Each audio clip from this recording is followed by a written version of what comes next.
Okay, so I saw this today, and well, I'm just as unsurprised as I am upset about it because, Donald, he likes to throw his little crybaby fits because he's very sensitive about his weak little feelings. So he goes and shoots the messenger. And why everyone is allowing this to continue is beyond me. But, anyways, if you enjoy this video, please remember to like and subscribe. It helps me out more than you know, and it's free. And it's cool. Thanks. All right, so let's dip into the Abby Phillip world now. Good morning, I'm Abby Phillip in New York. Is it the best of times or the worst of times? Once again, another American sector becomes a political Rorschach test. First, the good. The economy has largely defied gravity despite the uncertainty of Donald Trump's tariffs. The nation's GDP grew sharply in the second quarter, and people are shopping. Consumer spending, which powers 70% of the economy, is also up. Combine this with steady inflation, a stronger stock market, and tariff revenue in the billions, according to the White House. Now, here's the bad news. The unemployment rate is rising. Hiring is slowing. July's jobs report was the worst since the pandemic. Prices are up. Investment in this is down. And once again, confusion and chaos reign over who gets a tariff and who gets a delay and who gets a break. Oh, and Trump just fired the messenger in charge of the jobs reports. Why? Because he didn't like the results. We're doing so well. I believe the numbers were phony, just like they were before the election. And there were other times. So you know what I did? I fired her. Right. And you know what? I did the right thing. So, do you feel liberated yet? Well, it depends on who you ask. This firing of the head of the Bureau of Labor Statistics is, I think, one of the more stunning things that Trump has done, not because people in Washington will be stunned, but because of the ripple effects that it will have for the people who rely on it around the globe and on Wall Street, people who make business decisions here in this country. Yeah, I think that there's going to inevitably have to be a private sector alternative that emerges. Most of these statistics can be pulled after the fact. Even if the government tries to flood the numbers or fudge them, there is a way that we're going to be able to get that data. But keep in mind, he's toyed with the idea of firing Jerome Powell on a number of occasions. That's something that's much more difficult for him to do. There are checks in place. His lawyers, I bet, have advised him against doing so. This is something that's technically within his purview to do. But I think it raises concerns naturally if you're going to put somebody in place who's going to be a bit more favorable to you. Are they going to inflate the numbers as we see them? But to your opening, we're in a choose your own adventure economy. There's something good. There's plenty of good things you could point to, and there's plenty of bad things you could point to. What you don't need right now is this sort of just uncertainty when you're giving out basics around jobs numbers.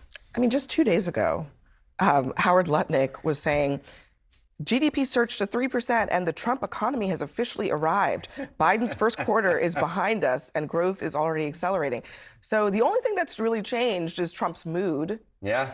Today. I mean, look, if I were a decision desk on the economy, I'd say it's too early to call. We don't know exactly where this Trump economy is necessarily going, though I do have to ask the question of whether or not the suit that Donald Trump wore on Friday is from the Banana Republic. Because when you fire a lifelong bureaucrat whose mere job is to count the numbers, count the number of jobs. This is not a partisan position. This, to me, is the worst of Donald Trump that gets at the conspiracy theories. The idea that the 2020 election was stolen when clearly it wasn't. These job numbers weren't flubbed. This is a reaction to Donald Trump's tariffs that, at least in the near term, at least the job market did not necessarily like. I think that's absolutely right. And what scares me here is this notion of, if you don't give me jobs numbers I like, I will fire you. What will the next person do, right? Every Trump firing is that, if you don't give me what I like. So does he live in a world where he doesn't actually know what's going on? Because the people who might say, hey, something bad is happening, wouldn't say it to him because they would risk losing their job?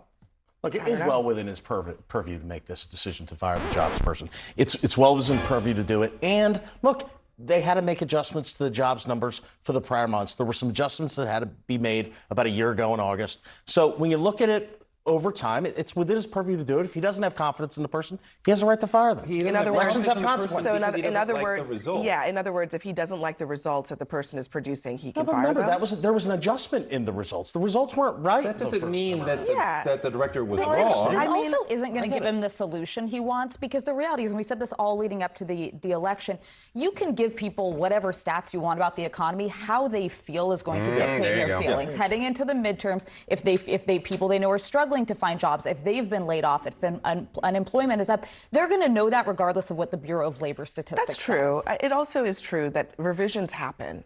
They happen under every president. They happened when he was president the first time. They happened under Biden. So the idea that revisions are inherently a problem is nonsensical. That doesn't. Well, I don't know that it's nonsensical. It's, again, it is. I mean, within the it province is of the president. Elections he's have acting as consequences. if this is If he wants to something change somebody new. out, it's well within He's his acting province as if to do this is so. something new when it's really not. There are revisions. Actually, almost every month. It's just that they're not always all large. And the argument this is going to have some tremendous ripple effect on the economy long term. I mean, going back to your point, that it's really not. And we're not going to be talking about this a week from now. We're not going to be able to trust the government to tell us the truth. That is a very important thing, especially within a global economic context. How do we know that the next person will tell us the truth because his job is on the line or her job is on the line? That is a good question. I mean, how will we know? I mean, look, this person is not a protected job. We have elections on consequences. But to answer his question, we can change out folks in leadership positions because the president wants to. I know, but Jim, to answer Touré's question, how does Trump explain to people that they should trust these numbers when he has literally explicitly fired someone because he did not like the numbers that they produced? Or he didn't believe in the numbers, or the numbers had to be adjusted. Going forward, when he puts somebody in that position, the whole world is going to assume, well, that person has that job because that person's going to produce numbers that Donald Trump likes. Look, that's why we have congressional oversight. Right? That's why Congress exists to have congressional oversight. And it's up to Congress then to hold these agencies accountable. We have checks and balances in this country. Yeah, the president isn't the only check. Okay.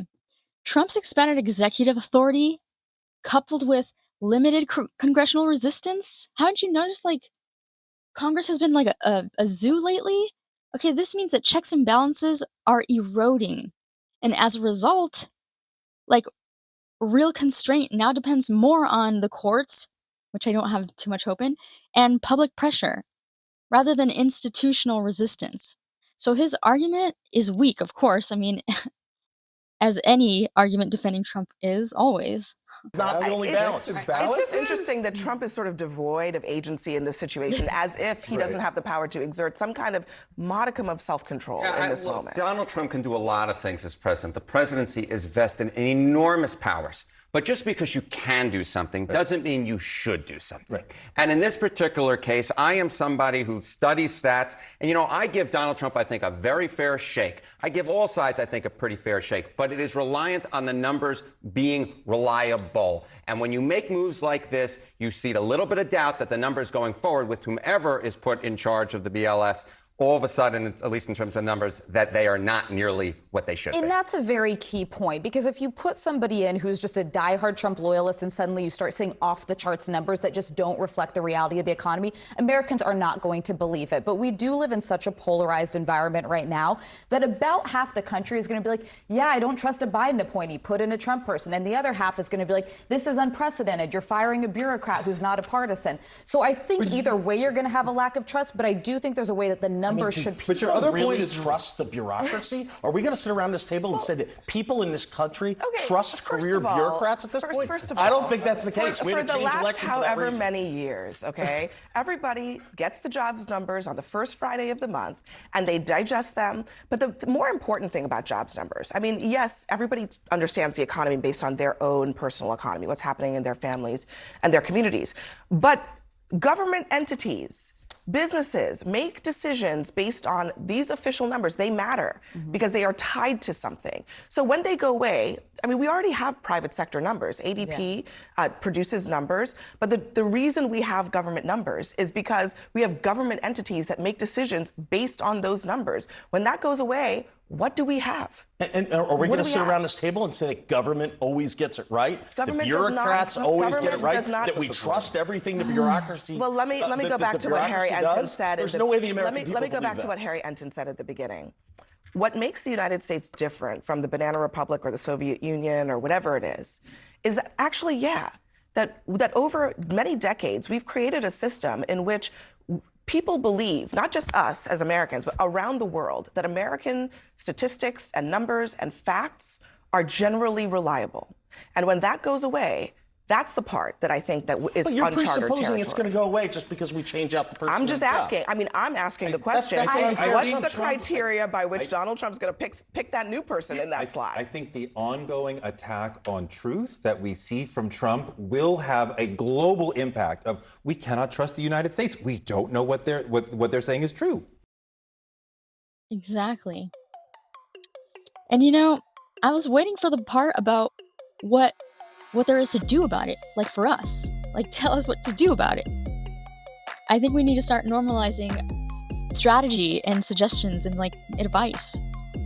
I mean, this is full-on authoritarian behavior. And I'll remind you again, that's not something that you want. That's not cool. It's not needed. Or it's not even owning the libs at all. Like, not even close. And if we don't stop it now, we're not going to recognize this country at all, and maybe even a year from now. And I mean overwhelmingly, like devastatingly. And I guess I'm here to tell you what's up.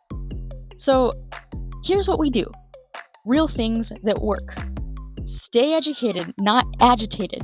Authoritarians want you confused. They want you angry because angry people are very easy to manipulate. So instead, get smart. Follow truth tellers, fact check, watch who they silence, okay? And speak up, okay? Speak up in your own voice, whether it's through music, memes, art, comedy, or even just conversation. Use it. Speak the truth. You don't need to go viral, you just need to go honest, okay? Next, I'd probably suggest vote like the truth depends on it, because it does. It actually does, in all seriousness. Like, of all times in all of history, this time it really does.